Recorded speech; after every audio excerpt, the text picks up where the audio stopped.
One of the scariest parts about covering the Kyle Rittenhouse case was the fact that every aspect of the case was caught on video. We saw wire to wire what occurred in this alleged crime, and we could look and compare and contrast the video to Wisconsin state law to determine that Kyle Rittenhouse clearly and obviously did nothing wrong. In fact, under Wisconsin state law, Kyle Rittenhouse was protected even further because he actually did retreat in the scenario, which wasn't even required. Yet the prosecution went on. Yet the media lies went on, and Kyle Rittenhouse, for clear and obvious political reasons, was brought up on all fallacious charges, held on $2 million bond, and you could see what would happen if a prosecutor got a hair up there you-know-where and decided to go after you. And a lot of people said if Rittenhouse lost, that meant self-defense rights were gone nationwide, but in reality, that's not the case. Self-defense laws work state to state, and there's always circumstances where these aggressive prosecutors, unless it's expressly prohibited in the state that you're in,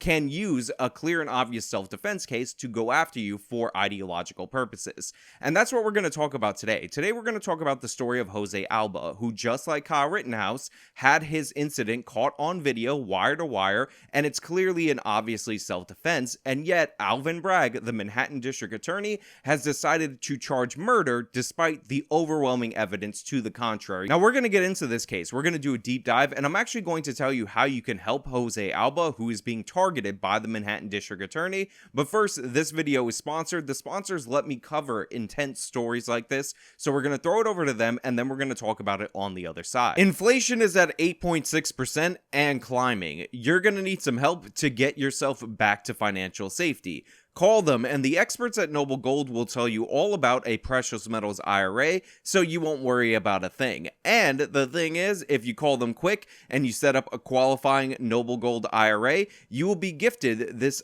beautiful 1/10 of an ounce gold coin from Noble Gold. It's like a little gold dime. It's got some weight to it. You absolutely will love it. Call them at 877-646-5347 or visit my affiliate link, pin comment, top of the description, noblegoldinvestments.com. So Jose Alba was working behind the counter of a bodega. Now, you'll remember bodegas were recently in the news because this person made some jokes about them that weren't offensive at all, and the internet went absolutely wild. And during his time working at this bodega, a woman came in with their child, and the woman was trying to buy snacks for that child. And during the course of the purchase, this woman presented her debit card. The debit card was declined, so Alba had to take the products back, and the woman left. Now, apparently, this woman was really angry. Now, whether that was anger about her debit card being declined, or, as she allegedly said, Jose Alba too aggressively taking back the products that she couldn't pay for from her or from her daughter, is neither here nor there. What she did in this situation is what matters, because a normal person would be embarrassed, they would go home and move on with their lives. Maybe they would go get some money, probably from home or from their boyfriend, resume their session at the store and pay off those items and say, oh, my bad, sorry for the mistake, maybe to save themselves the embarrassment. But this woman decided not to go in that direction. Instead, she decided to get her boyfriend, rile him up, and sick him on the 61-year-old Jose Alba. So, of course, her boyfriend, Austin Simon, returns to the store, and he decides to get behind the counter to assault the 61-year-old Jose Alba, because how dare he get his products back after somebody clearly couldn't pay for them. And the assault was in fact a physical assault. Now, I will show you some of this footage. However, there is a killing that occurs during this footage. I can't show you that part because of YouTube's terms of service. They'll age restrict, they'll gate this video and make it impossible for people to see, but the full video is out there. It will be linked in the description of this video, so you can see point by point how this was clearly and obviously a self-defense case. Now, you can see from the video already that Jose Alba, the short 61-year-old Dominican man, father of three, is at a physical disadvantage against Austin Simon, his attacker. You could see that he's clearly behind the counter where he does not belong, standing over him in a threatening manner. And you can see clearly on the video that he initiates a physical assault against Alba. Now, while this is occurring, you can see, by the way, the woman who had her debit card declined, the woman who ended up leading to her boyfriend getting killed, the woman who actually should be charged with the crime in this situation, is cheering on her boyfriend as he attacks this elderly man. Again, Classic, wonderful situation right here. Clearly good shows of character as this physically superior person is beating on this old man and getting cheered on by this woman because how dare this man disrespect her by saying, hey, you can't take those items that you didn't pay for outside of the store.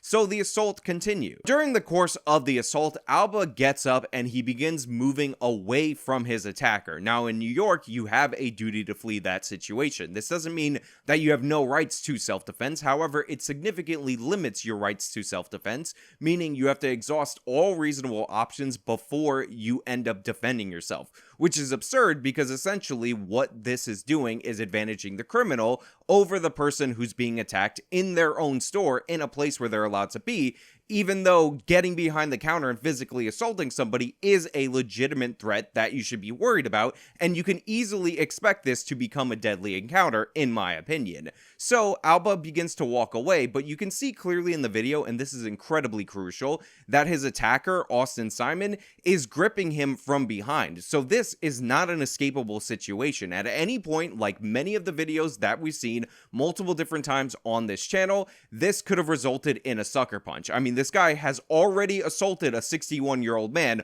over his girlfriend's card being denied, so what are you going to expect from this situation? And at this point, Alba, according to his attorney, saw a knife that they actually used to open boxes in the store. He grabbed it and used it to defend himself against Simon, thus killing Simon. Now, there's stabs, they're on the video. Again, I'm not going to show you that for obvious YouTube's terms of service reasons, and I can't afford for this video to be age restricted because we're actually going to go to bat for this guy because this is a clear and obvious self-defense case. His saga started Friday night while at work at the Blue Moon Bodega in Hamilton Heights.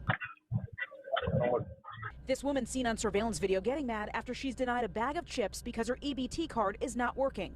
Her boyfriend comes in, confronting Alba behind the register, pushing the 61-year-old. What's wrong with you? Alba's attorney says the video speaks for itself, and Alba... Now, according to the New York Post, by the way, Simon, the attacker in this scenario, the guy who's wearing a high-end luxury t-shirt while he's attacking somebody over a purchase that likely didn't go through, even though it only amounted to around $10, is actually somebody with a criminal record. He was convicted, according to the New York Post, of assaulting a police officer, and he was actually out on parole for that conviction, which I find incredibly funny because the district attorney in this scenario, Alvin Bragg, is one of these woke prosecutors who refuses to put anybody in prison for anything, and of course, this guy was paroled early on charges of assaulting an officer. He probably had other violations that Bragg let go, and had Bragg actually done his job and kept this guy behind bars, then he wouldn't have been in a position to assault Alba and thus get killed by him. Not to mention, there are mixed reports about whether or not he was 37 or 34, depending on which outlet you go with, but that is close to half the age of the 61-year-old man that he was attacking. But now we have to get into the prosecution, because Alvin Bragg, the district attorney for Manhattan, despite the fact that this is a clear and obvious case of self-defense caught wire-to-wire on video that is out in the public, has charged Jose Alba with third-degree murder, meaning he's facing between 15 and 25 years. But even more shocking, if you know anything about New York politics, New York bail reform, and this district attorney himself, he actually argued for a $500,000 bond against Alba to keep him in jail. Now, initially, he ended up getting a $250,000 bond, and according to some reports, Alba is out because his family was able to raise $50,000, but this is the attitude that this prosecutor, who never prosecutes anybody, who says he's not looking for carceral solutions to crimes in the city of New York, who doesn't want to set bail for any criminal in New York, is treating somebody who obviously, clearly on video acted in self-defense. That's who this district attorney is. And by the way, I'm going to put his phone number on screen. I'm going to put it in the description of this video of his office. Call and tell him to free Jose Alba. Be respectful. Do all the things and courtesies that he definitely doesn't deserve. But it's outrageous that this scumbag district attorney, who will let every single real criminal out on bail or without any bail, is pursuing Alba to the fullest extent of the law. It's trying to put this man away for 25 years, which when you're 61 years old is essentially a death sentence for what we all know is self-defense. Self-defense against a criminal that he let out in the first place who should have never been on the streets. That's where we are in this country. On top of that, it's even worse. It's reported that the girlfriend, the one who incited this whole incident, actually may have stabbed the bodega owner during the course of the altercation. So this girl who left the store, came back with her boyfriend, initiated the physical altercation against Jose Alba, to which he defended himself, actually stabbed Alba during the course of the altercation that she initiated, and she's not facing a single criminal charge. No counts, no crime, no big deal, don't worry about it, because her poor innocent convicted felon boyfriend who assaults cops and assaults store owners and jumped behind the counter and put himself in that situation ended up dying. Therefore, Jose Alba, the Dominican immigrant, he's the criminal. Now, to make things even worse, because yes, it gets even worse, because remember, bail is supposed to exist because you think the person poses a threat to society, so you don't want them out to reoffend. And obviously, Alba, even if you think he's guilty or was unjustified in this situation, only seems to attack people who are attacking him and behind the counter. So the idea that you would need $500,000 or $250,000 bond to hold him in jail is absurd. But his family tried to raise money for him because he's 61 years old. There's no indication that he actually owns the bodega. He actually appears to just work there, so he doesn't have a lot of money, and GoFundMe ended up killing their fundraiser. Now, if you'll remember, GoFundMe was having fundraisers for Black Lives Matter rioters who were destroying the city, meaning that once again, we are confronted with this awkward reality with these big tech companies, where if you are trying to raise money because you're actually disadvantaged, because you're actually facing a malicious prosecutor,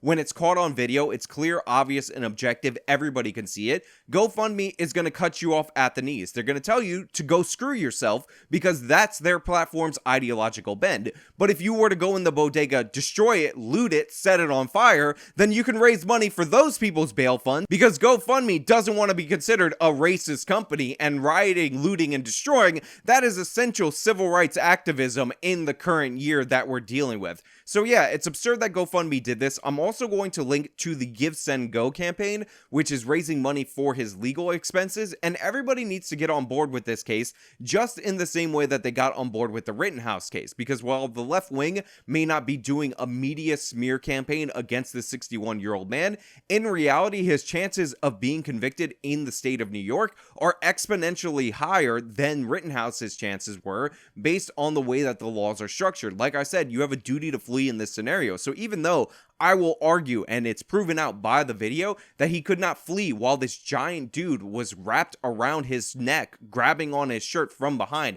trying to drag him out to the front, and he had every right to defend himself, the Manhattan District Attorney might be able to convince 12 idiots that he was in fact guilty in this situation, and he might spend the rest of his life in jail, all because a woman decided to sick her boyfriend half the age of him on him and attack him physically. My heart goes out for that hard-working, honest New Yorker that was doing his job in his place of business, where a person came in and went behind the counter and attacked him. My heart goes out to that employee who was in the store doing his job. And so I am hoping that we take all of that into consideration. Now, there are a few more things that I want to touch on, because I saw this headline from the New York Post about how Eric Adams sympathizes with the bodega owner, and let me just disabuse you of that notion right quick, because I actually looked at this article, I read through the quotes, and while Eric Adams did say he felt some sympathy for a guy who has to deal with somebody getting behind the counter and confronting him, Eric Adams offered no criticism of the prosecution. Eric Adams said he wouldn't do anything, nor would he suggest anything be done to mitigate any of these charges or throw them out altogether. Eric Adams ran tough on crime. He said, I'm the Democrat that's real serious about it because I used to be a cop. He's been as soft as Bill de Blasio, if not more, because this guy is as corrupt as you can possibly be, and he's been an endorser of Alvin Bragg's crazy woke criminal justice non-prosecution policy from the jump, since he got into office. So the idea that he's going to do anything while he's cheering on and supporting a guy who, as a prosecutorial strategy, is not doing anything, that's the goal. That's why he gets the Soros money. That's why Sean King backs him up, except for go after legitimate cases of self-defense in the name of equity or social justice. Yeah, Eric Adams, you're trash. So all those headlines are nonsense, and the newspapers should really change them, because all you're doing is validating Eric Adams when he's clearly and obviously on the side of the criminals, just like the Manhattan District Attorney. And by the way, if you needed any more ambiguity cleared up for you about how the left feels about criminals versus self-defense, here it is. There is no dispute that this is a self-defense case. There is no dispute that this person is a criminal, and you don't hear anything from the majority of these progressives about unfair prosecution, about prosecutorial overreach, about targeting somebody for a political agenda through the district attorney's office. Mum's the word in that regard, because what these people are actually in favor of is the criminals. I guarantee you at some point people are going to make the argument that Jose Alba was just defending the property. He was defending the bodega,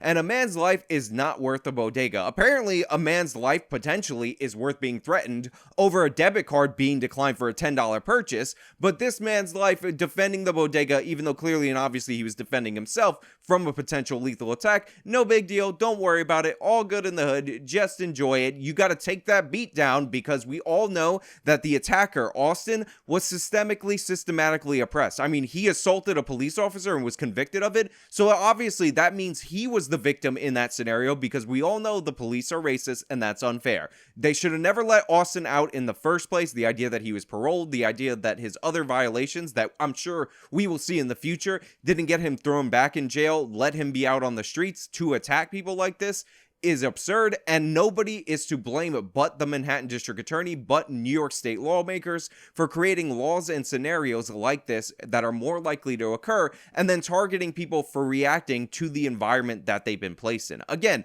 you have an obligation, according to the Manhattan District Attorney, to suffer beatings, and those people are let out every single day after just one night in bookings. They don't even get sent to Rikers Island. But as soon as you step up as a citizen, as soon as you defend yourself, you're done. We're going to throw the book at you. All of a sudden, we remember how to prosecute, and we're going to make for damn sure you never see the light of day. Free Jose Alba. He did nothing wrong. Links in the description to his GoFundMe. The phone number for the Manhattan District Attorney's office is there. Twitter account. Whatever you need. Go after these people. Be polite. Be respectful. Show them the courtesy that they don't show their own citizens. But make your point heard that you're not going to stand for this, especially if you're in New York City. But hey, those are just my thoughts. So let me know your thoughts down in the comments below. If you like the video, show them by leaving a like, subscribe for more content. Follow me on all my social medias. Support me via the support links in the description box of this video. This has been me standing up for somebody who clearly defended themselves. Till next time.